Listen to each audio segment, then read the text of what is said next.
वह नेपाल से तिब्बत जाने का मुख्य रास्ता है। फरीकलिंगकोम का रास्ता जब नहीं खुला था तो नेपाल ही नहीं हिंदुस्तान की भी चीजें इसी रास्ते तिब्बत जाया करती थी। कह रहा है कि नेपाल से जो तिब्बत जाने का रास्ता है, मुख्य रास्ता है फरीकलोम, ये जो आया है वहां की स्थान का नाम है। फरीकलोम का रास्ता जब नहीं खुला था, नेपाल जाने का रास्ता है फरीकलोम, तो नेपाल ही नहीं हिंदुस्तान की भी चीजें इसी रास्ते तिब्बत से जाया करती थी। तो इसी रास्ते से वो तिब्बत जाया करती थी जो चीजें थी। यह व्यापारिक ही नहीं सैनिक रास्ता भी था। सिर्फ व्यापारिक सामान का ही आदान प्रदान नहीं, वस्तु विनिमय नहीं होता था, बल्कि सैनिकों के लिए भी यही रास्ता था। इसीलिए जगह जगह फौजी चौकियां और किले बने हुए थे, क्योंकि सैनिक भी जाते थे, इसीलिए जगह जगह पे फौजी चौकियां भी बनी हुई थी और किले भी बने हुए थे। चौकियां मतलब छावनी फौजियों के लिए, और किले बने हुए थे जिनमें सेनाएं रहती थी, जिनमें कभी चीनी पलटन रहा करती थी, जिनमें कभी चीनी पलटन रहती थी। चीनी मतलब चाइना की, चीन देश की, पलटन मतलब फौज। आजकल बहुत से फौजी मकान गिर चुके हैं। दुर्ग के किसी भाग में जहां किसानों ने अपना बसेरा बना लिया है, वहां घर कुछ आबाद दिखाई पड़ते हैं। जहाँ किसानों ने अपना वो बना लिया है, वहां पर घर जो है वो कुछ आबाद दिखाई पड़ते हैं। ऐसा ही परित्यक्त एक चीनी किला था। परित्यक्त का मतलब है जो त्याग दिया गया है, जो छोड़ दिया गया है। तो ऐसा ही एक चीनी किला जो चीनी पलटन के द्वारा छोड़ दिया गया था, परित्यक्त कर दिया था। हम वहां चाय पीने के लिए ठहरे। कौन ठहरा चाय चाय पीने के लिए? लेकर। लेखक। क्योंकि लेखक कह रहा है कि हम वहां पर चाय पीने के लिए ठहरे, अपने बारे में बता रहा है। तिब्बत में यात्रियों के लिए बहुत सी तकलीफें भी हैं और कुछ आराम की बातें भी। तकलीफें भी हैं, कुछ आराम की बातें भी हैं। वहां जाति पाति छुआछूत का सवाल ही नहीं है, और ना औरतें पर्दा ही करती, ना तो जाति पाति है, छुआछूत भी नहीं है, और ना औरतें पर्दा ही करती, पर्दा भी नहीं करती औरतें। बहुत निम्न श्रेणी के भिखमंगों को लोग चोरी के डर से घर के भीतर नहीं आने देते। निम्न श्रेणी के भिखमंगे, क्योंकि भिखमंगे जो भीख मांगते हैं उनको भिखमंगे कहा जाता है। पढ़ा भी होगा 8th क्लास में, हम भिखमंगों की दुनिया में स्वच्छंद लुटाकर प्यार चले। भिखमंगे वहां भी शब्द आया है, यानी कि जो भीख मांग करके गुजारा करते हैं उनको भिखमंगे, भिखारी को भिखमंगा भी कहा जाता है। तो जो निम्न श्रेणी के हैं, क्योंकि वहां पर भिखमंगों की श्रेणियां हैं, कैटेगरी हैं, उनको कैटेगराइज किया गया है कि ये ठीक है जो उनकी श्रेणी भीख मांगने पर, जो निम्न श्रेणी के बिल्कुल नीचे, निकृष्ट जिनको कहा जा सकता है, जो बिल्कुल जिनका स्तर नीचे का है, तो उनको चोरी के डर से घर के भीतर नहीं आने देते थे, क्योंकि उन पर लोग विश्वास नहीं करते थे। उनको लगता था कि ये भिखमंगे जो है वो चोरी कर ले जाते, घरों में से चुरा ले जाते, इसलिए उनको भीतर नहीं आने देते थे। नहीं तो आप बिल्कुल घर के भीतर चले जा सकते। बाकी इतना वो था वहां पर कि कोई भी भीतर तक जा सकता था, घरों के अंदर कोई भी रोक टोक नहीं। सिर्फ निम्न श्रेणी के भिखमंगों को भीतर नहीं आने देते। चाहे आप बिल्कुल अपरिचित हों, बिल्कुल चाहे आप अपरिचित ही क्यों ना हो, तब भी घर की बहू या सासू को अपनी झोली में से चाय दे सकते थे। अगर आप बिल्कुल नए हैं, अजनबी हैं, अपरिचित हैं किसी भी घर के लिए, तो वहां आप जा सकते थे और उस घर में जो भी बहू या सास मिलती उसको चाय दे सकते थे बनाने के लिए। वह आपके लिए उसे पका देगी। जैसे चाय है आपके पास, आप गए, आपको कोई नहीं जानता और आप उसे देंगे किसी भी घर में जा करके, तो वो आपके लिए चाय पका देगी। मक्खन और सोडा नमक दे दीजिए। वह चाय चौंगी में कूट कर उसे दूध वाली चाय के रंग की बना के मिट्टी के टोटीदार बर्तन, जिसको पोटी कहते हैं, में रख के आपको दे देंगे। यानी कि पूरी तरह से वो चाय को चौंगी में कूट करके उसे दूध वाली चाय के रंग की बना के मिट्टी के टोटीदार बर्तन, मिट्टी का टोटीदार बर्तन देखा होगा, पहले भी आता था मिट्टी का जिसमें टोंटी लगी होती है, उस बर्तन को, जिसको खोटी कहते थे, उसको उसमें दे देती थी।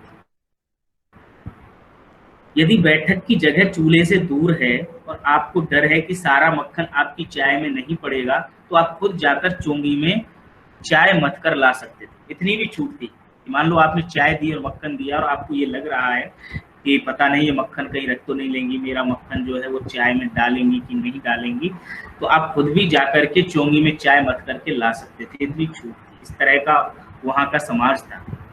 चाय का रंग तैयार हो जाने पर फिर नमक मक्खन डालने की जरूरत होती है।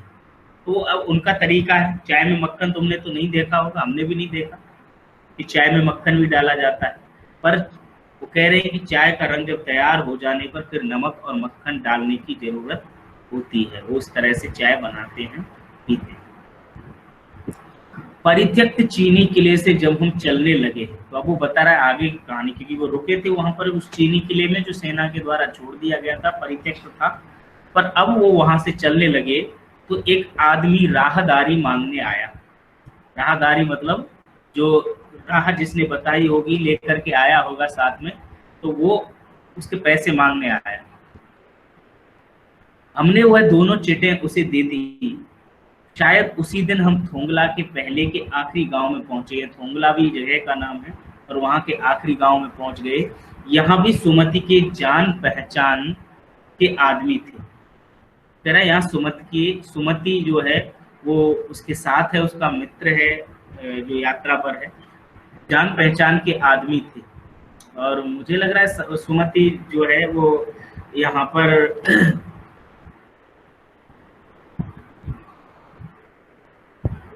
यहाँ भी सुमति के जान पहचान के आदमी थे, और भिखमंगे रहते भी ठहरने के लिए अच्छी जगह मिली।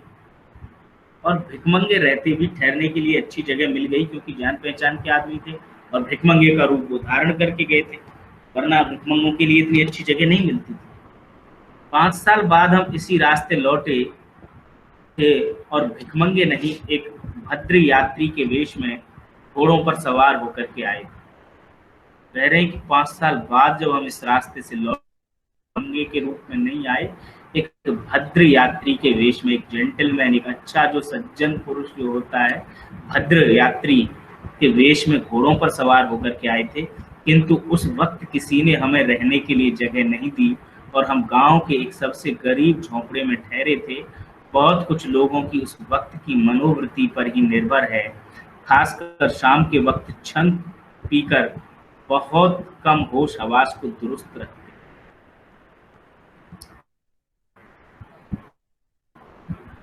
छंद पीकर यानी कि जो भांग के जैसे कुछ नशा करने वाली जो वस्तु है उसको पी करके वो होश हवास में नहीं रहते थे, होश हवास को दुरुस्त रखते।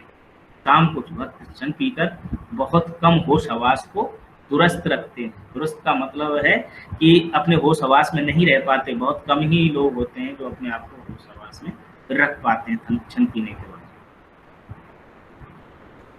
अब हमें सबसे विकट डांडा थोंगला पार करना था। थोड़े से ऐसे ही नाम है वहां के। सबसे विकट डांडा थोंगला। डांडे तिब्बत में सबसे खतरे की जगह है। 16-17 हजार फीट की ऊंचाई होने के कारण उनके दोनों तरफ मीलों तक कोई गांव गिराव नहीं होते। आसपास कोई भी गांव गिराव नहीं होते, क्योंकि 16-17 हजार फीट की ऊंचाई होने के कारण दोनों तरफ, क्योंकि वो है पहाड़ हैं, पठार हैं, तो इतनी ऊंचाई का आसपास जो है कोई भी गांव गिराव नहीं थे। नदियों के मोड़ और पहाड़ों के कोने के कारण बहुत दूर तक आदमी को नहीं देखा जा सकता, क्योंकि मोड़ भी ऐसे हैं कि हम लगातार किसी को देखने की कोशिश करें तो दिखता ही नहीं था, क्योंकि मोड़ है, बहुत ज्यादा पहाड़ है। डाकुओं के लिए यही सबसे अच्छी जगह है। तिब्बत में गांव में आकर खून हो जाए तब तो खूनी को सजा भी मिल सकती है, लेकिन इन निर्जन स्थानों में मरे हुए आदमियों के लिए कोई परवाह नहीं करता। पर वहाँ तिब्बत में जब गांव में कोई खून हो जाए तो उसके लिए तो सजा हो भी सकती है, कि गांव में लोग होते हैं, पंच होता है, सरपंच होते हैं, ठीक है ना, वो कुछ सजा का प्रावधान रखते हैं। पर जो निर्जन स्थान है वहां पर अगर कोई आदमी मार दे, ये जो मोड़ हैं यहाँ पे जो पहाड़ हैं पठार हैं वहां पर, तो उसके लिए कोई परवाह नहीं।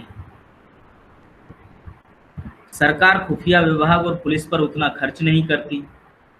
सरकार वहाँ की जो है वो खुफिया विभाग यानी कि सीबीआई है या पुलिस है, उस पर उतना खर्च नहीं करती।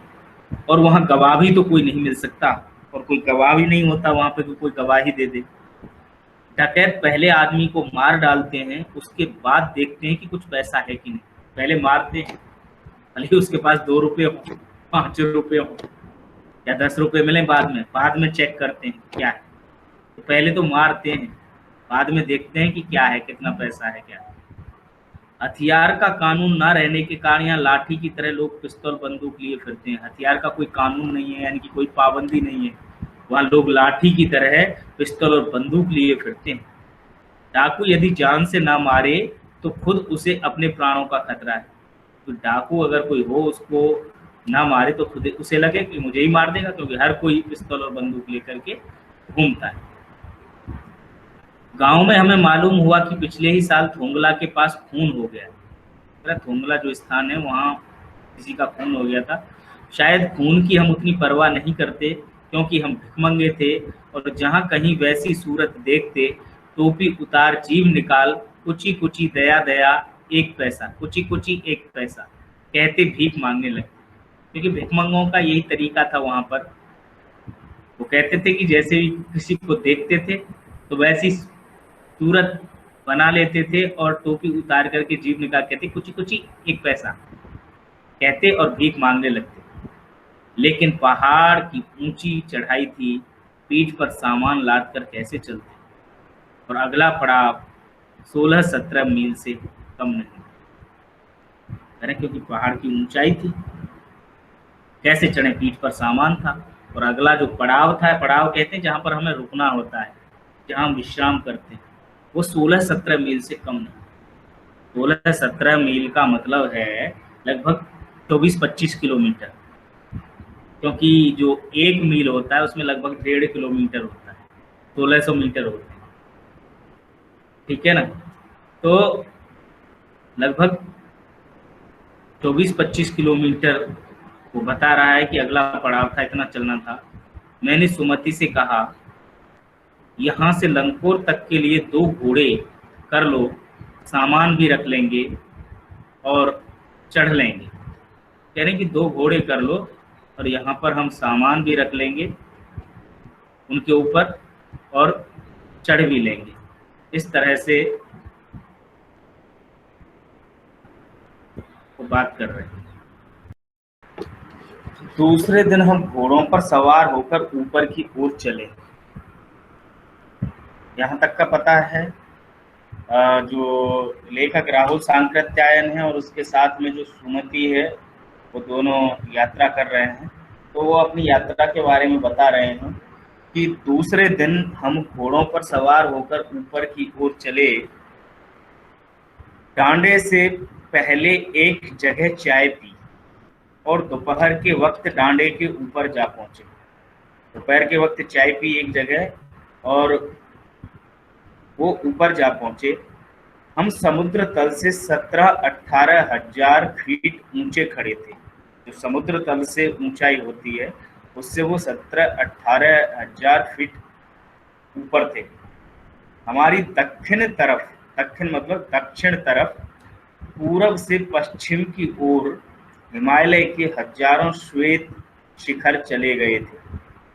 यानी वो कह रहा है कि हमारी दक्षिण तरफ, जो दाहिनी तरफ है, उधर पूर्व से पश्चिम की ओर हिमालय के हजारों श्वेत शिखर, यानी कि जो हिमालय बर्फ से श्वेत हो रहे थे, सफेद हो रहे थे, बर्फ से ढके हुए थे, ऐसे शिखर दिखाई दे रहे थे। भीटे की ओर दिखने वाले पहाड़ बिल्कुल नंगे थे।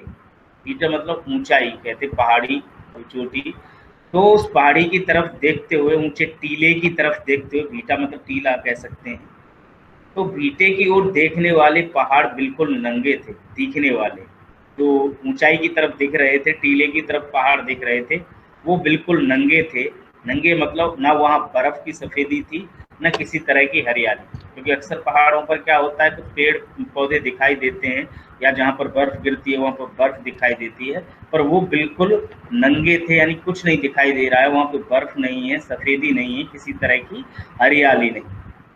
उत्तर की तरफ बहुत कम बर्फ वाली चोटियां दिखाई पड़ती थी, पर जो उत्तर की तरफ थी, क्योंकि ये तो दक्षिण की बात बता रहे हैं, अब उत्तर की तरफ कम बर्फ वाली चोटियां दिखाई पड़ती थी। सर्वोच्च स्थान पर डांडे के देवता का स्थान था। सर्वोच्च यानी कि सबसे ऊंचे स्थान पर डांडे के देवता का स्थान था, जो पत्थरों के ढेर, जानवरों की सींगों और रंग बिरंगे कपड़ों की झंडियों से सजाया गया था। इसमें से प्रश्न आता है, यहाँ से बनता है, ये ध्यान से सुनना, कि सर्वोच्च स्थान पर डांडे के देवता का स्थान था। जो डांडे का देवता है, डांडा मतलब यहाँ पर जो आसपास के लोग जो रह रहे हैं उनका जो देवता था उसका स्थान बनाया हुआ है, जो पत्थरों के ढेर, जानवरों के सींगों और रंग बिरंगे कपड़ों की झंडियों से सजाया गया है। पत्थरों के ढेर वहाँ रखे हुए हैं, जानवरों के सींग हैं और रंग बिरंगे कपड़ों की झंडियां भी। अब हमें बराबर उतराई पर चलना था। उतराई मतलब नीचाई में चलना था, मतलब ऊंचे स्थान को कहा जाता है, और ऊंचे स्थान पर जो रहने वाले लोग थे वो किसी देवता को भी मानते होंगे, तो उन देवता को जो मानते थे उसका स्थान वहाँ सबसे ऊंचे स्थान पर बना रखा था। ठीक है ना, जब सबसे ऊंची जगह थी वहां पर वो अपने देवता का स्थान बना रखा था, और रंग बिरंगे कपड़े की झंडियों से सजाया गया था।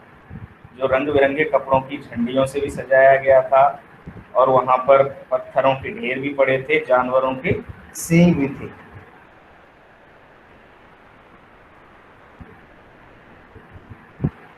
अब हमें बराबर उतराई पर चलना था। उतराई मतलब ढलान था, अब तक तो चढ़ रहे थे वो, अब उतराई पर चलना था। चढ़ाई तो कुछ दूर थोड़ी मुश्किल थी, लेकिन उतराई बिल्कुल नहीं। मतलब कह रहे हैं कि चढ़ाई तो थोड़ी मुश्किल थी, पर उतराई कहाँ मुश्किल होती है, जब हमें ढलान पे चलना होता है तो कोई दिक्कत नहीं होती थी। शायद दो एक और सवार साथी हमारे साथ चल रहे थे। मेरा घोड़ा कुछ धीमे चलने लगा, और भी कुछ साथी चल रहे थे, और जो लेखक का घोड़ा है वो धीमे चलने लगा। मैंने समझा कि चढ़ाई की थकावट के कारण ऐसा हो रहा है, और उसे मारना नहीं चाहता था। जो घोड़ा है वो धीरे चल रहा था, लेखक को लग रहा था कि शायद थका हुआ है इसीलिए ये तेज नहीं चल रहा है, इसीलिए वो उसे मारना भी नहीं चाहता था। धीरे धीरे वह बहुत पिछड़ गया, और मैं डॉन क्विक्सो की तरह अपने घोड़े पर झूमता हुआ चला जा रहा था।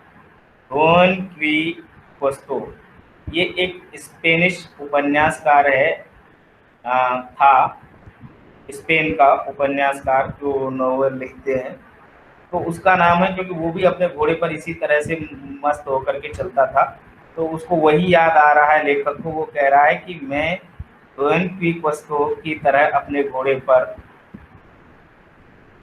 घूमता हुआ चला जा रहा था। जान नहीं पड़ता था कि घोड़ा आगे जा रहा है या पीछे। जब मैं जोर देने लगता तो वह और सुस्त पड़ जाता, तो जोर देने लगता तो और भी सुस्त पड़ जाता और धीमे चलने लगता। एक जगह दो रास्ते फूट रहे थे।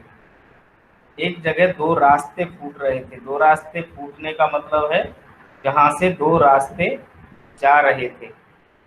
एक रास्ता दाहिनी तरफ, एक रास्ता बाईं तरफ, दोनों तरफ रास्ते जा रहे थे।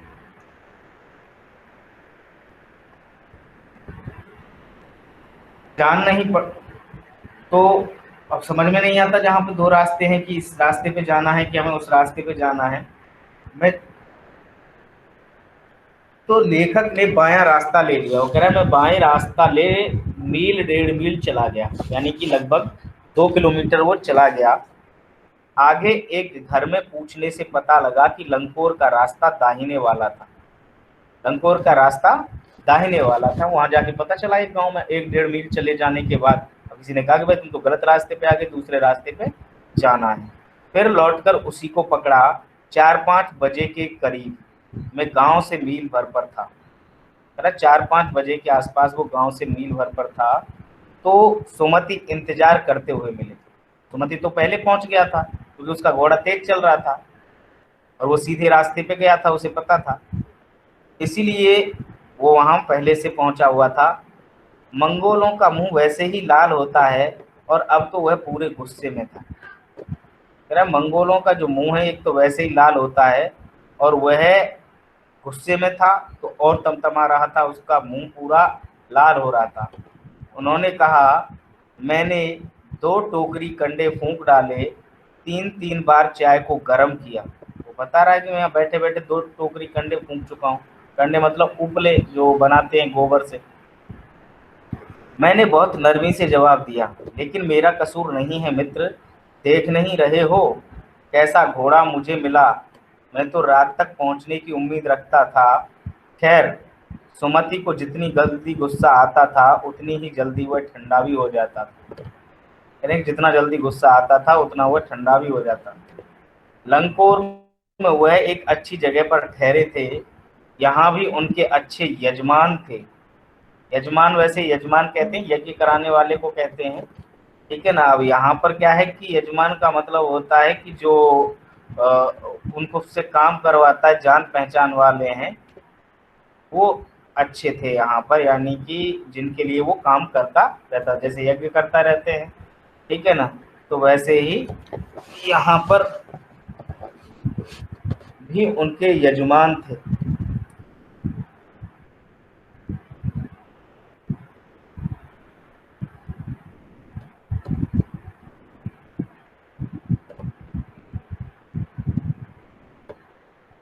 आ रही है आवाज?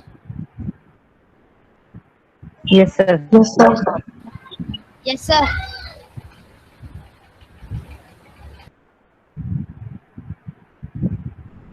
ठीक है, तो यजमान मतलब यज्ञ कराने वाला व्यक्ति जो है, यानी कि मैं यज्ञ कर रहा हूँ, मैं किसी पंडित को बुलाता हूँ, ब्राह्मण को बुलाता हूँ, उससे यज्ञ करवाता हूँ, तो मैं यजमान हूँ। तो इस तरह से जो सुमति था उसके यजमान थे वहां पर खूब। पहले चाय सत्तू खाया गया, रात को गर्मा गर्म थुक्पा मिला। चाय और सत्तू खाया। सत्तू चावल को उसका होता है चने का और जौ का, गेहूं की तरह जौ होते हैं, तो उसका भी बनता है। तो वो चाय के साथ सत्तू खाया और रात को थुक्पा मिला। थुक्पा, ये इसमें लिखा हुआ है, वहां पर नेपाल में होता है थुक्पा। और ये थुक्पा होता है कि सत्तू या चावल के साथ मूली, हड्डी और मांस के साथ पतली लेई की तरह पकाया गया खाद्य पदार्थ, जिसको सत्तू चावल, मूली, हड्डी और मांस के साथ पकाते हैं, वो वहां पर उधर खाते हैं, उसको थुक्पा कहा जाता है। फिर उसके बाद में थुक्पा खाया उन्होंने। अब हम तिंगरी के विशाल मैदान में थे। वो तिंगरी की तरफ चल दिए, जो पहाड़ों से घिरा टापू सा मालूम होता था, जिसमें दूर तक एक छोटी सी पहाड़ी मैदान के भीतर दिखाई पड़ती है। उसी पहाड़ी का नाम है तिंगरी समाधि गिरी। आसपास के गांव में भी सुमति के कितने ही यजमान थे। आसपास के गांव में भी सुमति सुमति क्या है, एक गाइड है जो उसको वहां पर ले जा रहा है। कपड़े की पतली पतली चिरी बत्तियों के गंडे खत्म नहीं हो सकते। कपड़े की पतली पतली चिरी बत्तियां, चिरी मतलब फाड़ी हुई जो बत्तियां हैं, जैसे हम कपड़े को फाड़ लेते हैं, चीर देते हैं उसको, छोटी छोटी पतली पतली उसके वो हिस्से कर लेते हैं। गंडे खत्म नहीं हो सकते थे। गंडे, गोली गंडे वो बांधते हैं ना, ताबीज वगैरह जो तांत्रिक होते हैं, और वो होते हैं कि ये गंडे हैं, गंडा गोली गंडे बांध लेना, वो उसको मंत्र फूंक करके बांधते हैं वो गंडे। क्योंकि बोधगया से लाए कपड़े के खत्म हो जाने पर किसी कपड़े से बोधगया का गंडा बना लेते थे। वह अपने यजमानों के पास जाना चाहते थे। मैंने सोचा यह तो हफ्ता भर उधर ही लगा देंगे।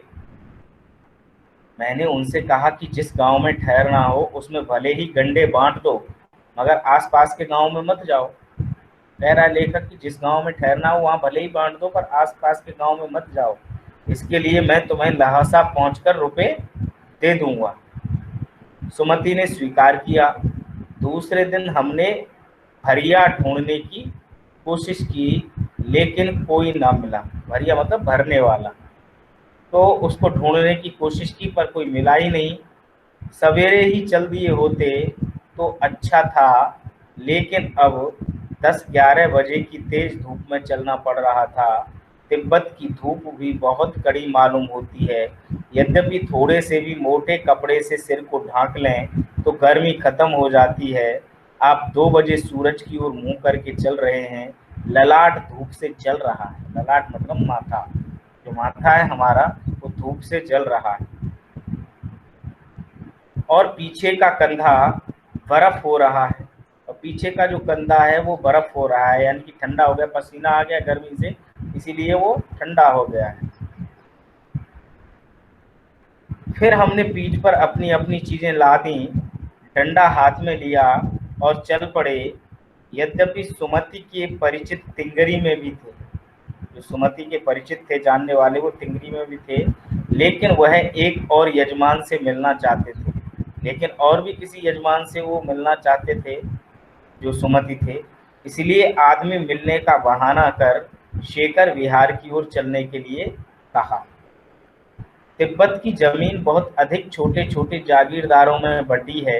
इन जागीरों का बहुत हिस्सा मठों यानी कि विहारों के हाथ में है। मठ बना देते ना, तो मठ बने हुए हैं। अपनी अपनी जागीर में हरेक जागीरदार कुछ खेती खुद भी कराता है, जिसके लिए मजदूर बेगार में मिल जाते हैं। बेगार में मतलब ऐसे ही, उनको मजदूरी नहीं देनी पड़ती। खेती का इंतजाम देखने के लिए वहां कोई भिक्षु भेजा जाता है, जो जागीर के आदमियों के लिए राजा से कम नहीं होता। शेखर की खेती के मुखिया भिक्षु बड़े भद्र पुरुष थे। वह बहुत प्रेम से मिले।